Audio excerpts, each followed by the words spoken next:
العالمین والصلاة والسلام علی سید الانبیاء والمرسلین وعلی آلہ واصحابہ وبارک وسلم اجمعین۔ لائق صد احترام معزز سامعین و حاضرین، آج امہات المؤمنین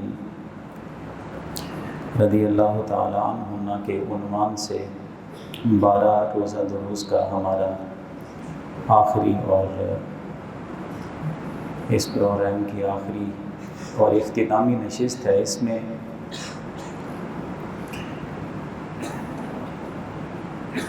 کچھ معلوماتی اور کچھ ہماری عقیدے کی مضبوطی اور کچھ باتیں ہماری اصلاح کی آپ کے سامنے پیش کی جائیں گی۔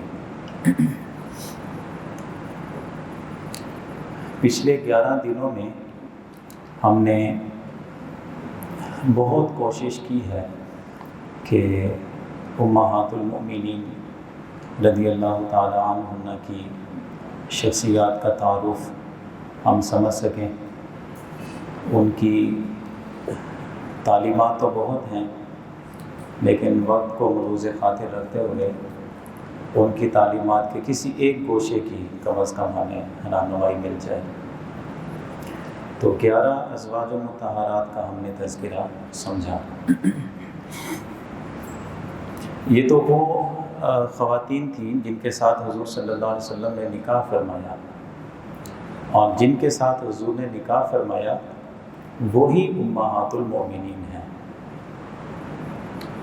نکاح کے بغیر جو کنیزوں کی صورت میں حضور صلی اللہ علیہ وسلم کے ساتھ جنہوں نے زندگی گزاری ہے، تو ان کو امہات المؤمنین میں شمار نہیں کیا جاتا، کیونکہ قرآن عزیز نے جو لفظ استعمال کیا نا، وَأَزْوَاجُهُ، نبی کی بیویاں، زوج کا لفظ آیا عربی کا، یہ زوج، زوجہ، تزوج، یہ نکاح کے ذریعے سے جو رشتہ بنتا ہے اسے کہا جاتا ہے۔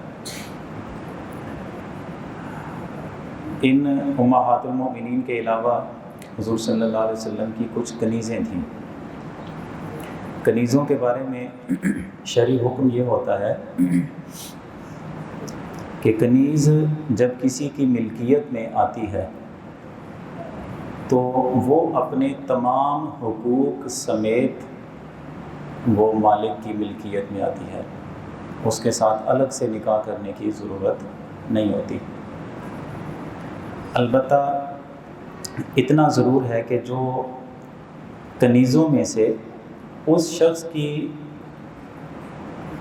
اولاد کو کوئی جنم دے دے، پھر وہ کنیز نہیں رہتی، اسے ام ولد کہا جاتا ہے، ام ولد۔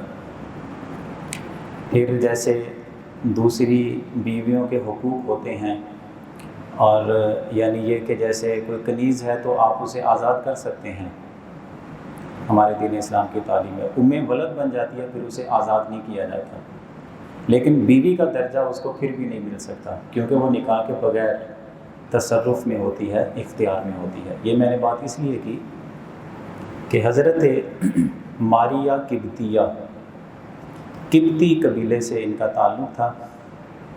ابتداً یہ عیسائی خاندان سے تعلق رکھتی تھی۔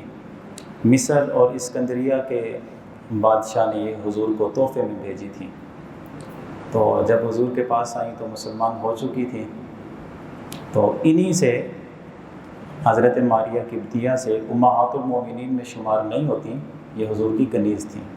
ان سے حضور صلی اللہ علیہ وسلم کے مدینہ طیبہ میں صاحبزادے حضرت ابراہیم پیدا ہوئے تھے، اور حضرت ابراہیم حضور کے صاحبزادے رضی اللہ تعالیٰ عنہ چھوٹی عمر میں ہی ان کا انتقال ہو گیا تھا، تو حضور صلی اللہ علیہ وسلم نے مدینہ کے قریب ہی ایک آبادی تھی، تو ان حضرت ماریہ قبطیہ کو حضور نے الگ ایک رہائش کا انتظام کروا کے وہاں پہ منتقل کر دیا تھا، اور پھر کبھی کبھار ان کے معاملات کی دیکھ بھال کے لیے حضور صلی اللہ علیہ وسلم خود بھی تشریف لے جایا کرتے تھے۔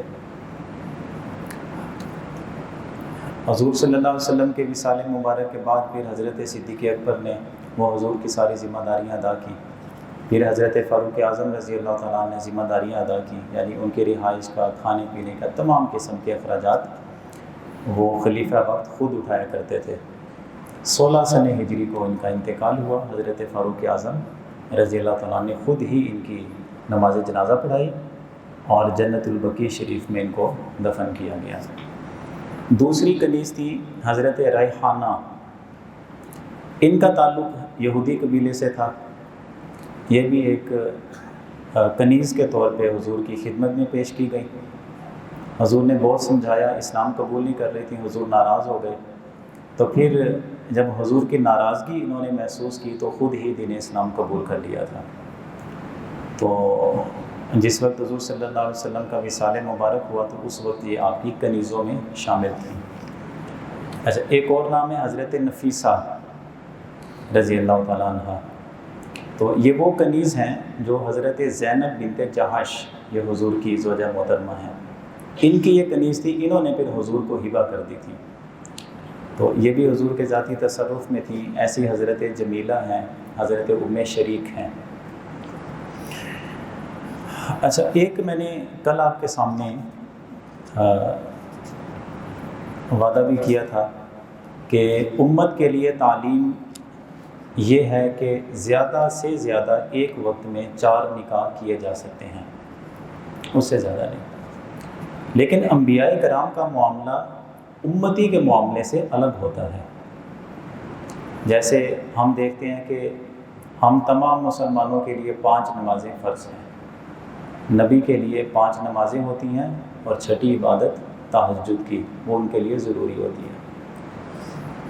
نبی کا معاملہ باقیوں سے الگ ہوتا ہے۔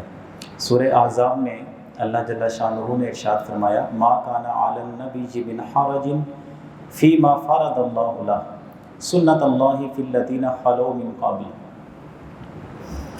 ارشاد فرمایا کہ اللہ نے اپنے نبی کے لیے جو چیز فرض قرار دے دی ہوتی ہے یا اس کے لیے مقرر کر دیا ہے اور وہ نبی وہ کام کرے تو اس میں حرج کی بات نہیں ہے۔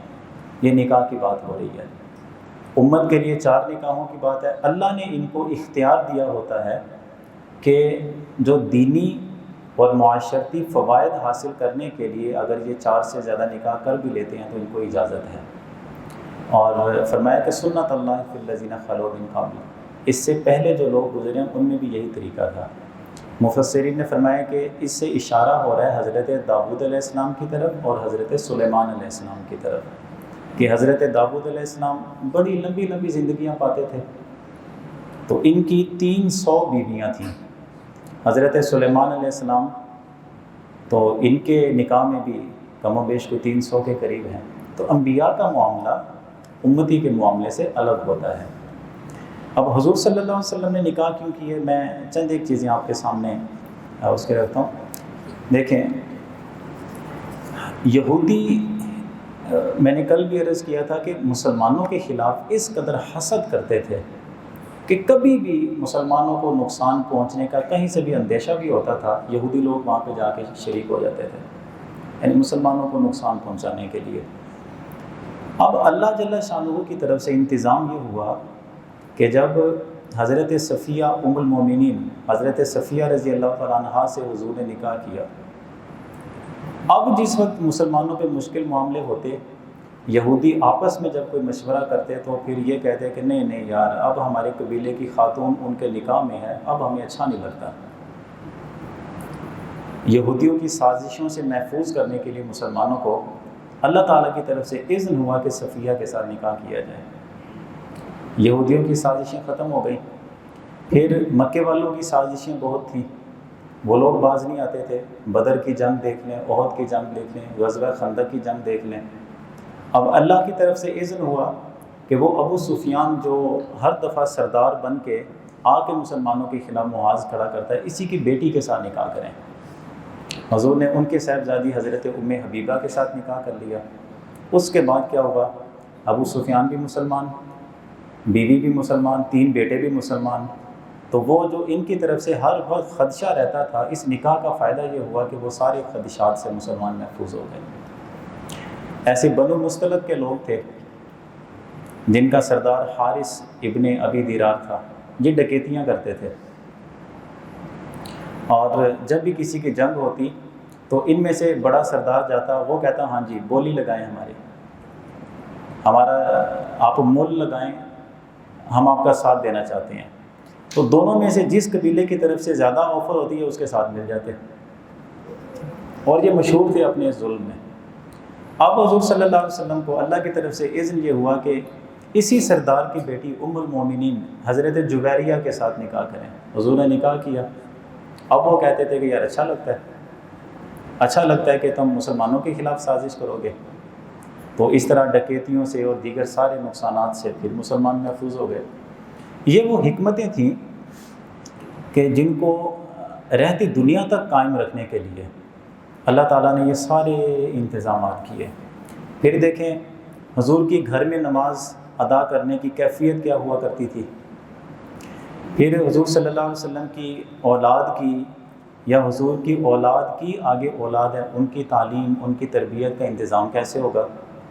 اچھا، پھر خواتین کے اپنے جو ذاتی مسائل ہوتے ہیں طہارت کے، پاکی ناپاکی کے، وہ مسائل امت کو کیسے پتہ لگیں گے۔ ایک سے زیادہ نکاح کر لیتا ہے کوئی امتی، 2 بیویوں کے حقوق کیسے پورے کرے گا، 2 بیویاں ایک گھر میں اپنے خاوند کے حقوق کیسے پورے کریں گی۔ تو اچھا، پھر بہت ساری ایسی چیزیں ہیں کہ مسلمان مردوں کو جیسے حضور سے رہنمائی چاہیے ہوتی تھی، ایسی خواتین کو بھی چاہیے ہوتی تھی۔ تو وہ خواتین آ کے ازواج مطہرات سے ملا کرتی، کہتی تھی کہ آپ حضور کی بارگاہ میں عرض کریں کہ یہ مسئلہ کیسے ہے۔ وہ حیا کی وجہ سے سوال نہیں کر پاتی تھی، پھر حضور ان کو تعلیم دیتے اپنی ازواج کو، اور وہ پھر آگے ان کو سمجھا دیا کرتی تھی۔ تو یہ وہ ساری حکمتیں ہیں۔ سمجھانے کا اصل مقصد یہ ہے کہ حکمتوں میں ایک بڑی حکمت یہ بھی تھی کہ خواتین کے مسائل، ایک گھر کے مسائل، میاں بیوی کے حقوق کی بات کریں، یہ ساری چیزیں امت تک اسی صورت میں آسان طریقے سے پہنچ سکتی ہیں کہ حضور صلی اللہ علیہ وسلم کے نکاح میں کثرت کے ساتھ زیادہ ازواج رکھی جائیں۔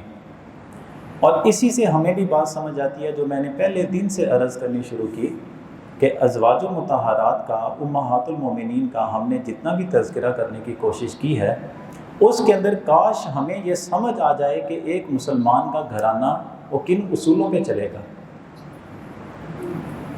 یعنی خواتین ہیں، ان کی تعلیم و تربیت کس انداز میں ہونی چاہیے، ان کی عادات کیسی ہونی چاہیے، میاں بیوی کے آپس کے تعلقات کیسے ہونے چاہیے، اولاد کی تربیت کا کیا معاملہ ہے۔ یہ وہ ساری چیزیں سیکھنے کے لیے ہم نے یہ کورس ترتیب دیا، اور بہت کوشش کی ہم نے کہ ہمیں وہ کچھ نہ کچھ معلومات ہیں وہ حاصل ہوتی رہیں۔ اب میں آخر میں یہ بات عرض کروں گا کہ ہم اہل بیت اطہار کو ماننے والے ہیں، ان کا ادب احترام کرنے والے لوگ ہیں۔ ادب احترام کرنے کے تقاضے کیا ہوتے ہیں؟ دیکھیں، میں جس گھر میں پیدا ہوا، آپ جس گھر میں پیدا ہوئے، خاندان نے کہا کہ یہ تمہاری ماں ہے، سب نے کہا تمہاری ماں ہے۔ ایک بچہ ہے، جب وہ ہوش سنبھالی سنتا رہا کہ یہی ماں ہے، تو اس نے ایکسیپٹ کر لیا یہی میری ماں ہے۔ اب اس ماں کی عزت، اس ماں کی تعظیم، اور اپنی کسی کرتوت کی وجہ سے ہم یہ 1000 دفعہ سوچتے ہیں کہ نہیں یار پوٹھا سیدھا کام نہ کرو، لوگ ساڑھے ماں پیوں کی کہیں گے، یعنی ان کی عزت کے تحفظ کے لیے ہم بہت کچھ کرتے ہیں۔ تو زمانہ جس خاتون کے اوپر گواہ ہے کہ یہ تمہاری ماں ہے، اس کی یہ ساری عزتیں ہیں، سارا ادب احترام ہے۔ حضور صلی اللہ علیہ وسلم کی ازواج وہ خواتین ہیں جس پہ اللہ نے یہ قرآن عزیز میں آیت نازل کی کہ دنیا بھر کے قیامت تک آنے والے مومنین کی مائیں ہیں۔ اب ان کا ادب، ان کا احترام، ان کی عقیدت ہمارے دلوں میں ہمیشہ پختہ ہونی چاہیے۔ ادب احترام کیا ہے کہ نام لیں ادب کے ساتھ، نام سنیں ادب کے ساتھ۔ کتاب کھولی آپ نے، اس میں نام آ گیا ہے تو ایک دم سے جیسے اپنی ماں کی آواز سن کے اور اپنی ماں کو دیکھ کر ایک بندہ رسپیکٹ میں بیٹھ جاتا ہے، عزت میں بیٹھ جاتا ہے۔ اگر وہ لیٹا ہوا ہو، اس کی ماں اس کے پاس آ کے بیٹھنا چاہے، بات کرنا چاہے، تو وہ اپنی کنڈیشن چینج کر لیتا ہے۔ فوراً سے جب امہات المومنین کا نام آئے آپ کسی کتاب میں پڑھیں تو ادب احترام کے ساتھ. یہ سارے ہمارے جو جتنے بھی اعمال ہیں نا، اللہ کی بارگاہ میں یہ سارے اعمال محفوظ ہو رہے ہوتے ہیں، قیامت کے دن ان کا اجر ملے گا. یہ ادب احترام ہمارے دلوں میں ہونا چاہیے. اسی ادب احترام کا ایک تقاضا یہ ہے کہ ہم ماڈرن دور کے عادی ہو کے اب اگر ہمارے گھر میں کسی بچی کا نام رکھنے کے لیے اگر ہم مشورہ کرتے ہیں تو کہتے ہیں جدید دور ہے، جدید کوئی نام ہونا چاہیے. اسی لیے آپ دیکھتے ہوں گے عجیب عجیب سے نام جن کے معنی علماء کو بھی پتہ نہیں ہوتے، اپنی بچیوں کے نام امہات المومنین کے ناموں پہ رکھے جائیں. یہ بھی ایک محبت اور عقیدت کا ایک تقاضا بنتا ہے.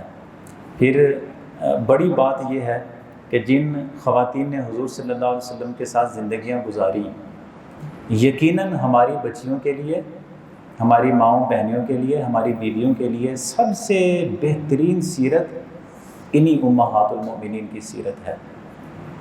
ہم ان کے ہاتھوں میں لیکن باپ کو اختیار ہے، اس کے باوجود کہ اولاد کا حال کیا ہو چکا ہے، اس کے باوجود بھی اولاد اب بھی باپ کی بات سنتی ہے، ماں کی بات سنتی ہے.